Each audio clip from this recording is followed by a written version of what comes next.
23. april 1849, som del af Første Slesvigske Krig, der er der kampe omkring Kolding og inde midt i Kolding by, ned på gågaden, lige nede ved Føtex.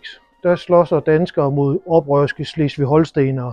Og det jeg ligesom står i midt i her, det er nogle af resterne, som vi har i vores samling fra de her krigshandlinger. Det her, det er danske kanonkugler i forskellige størrelser, som er blevet samlet sammen og indleveret til museet. De kommer sådan overordnet set her. Det er jo ikke fordi jeg er ekspert ud i kanonkugler, men de er i lidt forskellige størrelser. Det er selvfølgelig alt efter, hvad for en kanon man lige har affyret dem i. Jeg er også lidt større herover. 6, 12, 24 pund, og den der tror jeg altså var mere end 24 pund. 24 pund, det er 12 kilo. Der var i hvert fald tung. De danske kanoner skyder ned omkring Koldinghus. De skyder ned fra byen af, op mod de preussiske tropper, som står op ad Haderslevvej. De danske kanoner, de kan ikke skyde så langt, for de skyder med sådan nogle kugler. Mange af de preussiske kanoner, de skyder med granater. Dem har vi nogle af herovre. De ser sådan her ud. Og så er der altså sket noget teknologisk med en kanon. De her deminoter her, de drejer rundt ind i løbet på kanonen, og så kan de skyde længere med et projektil.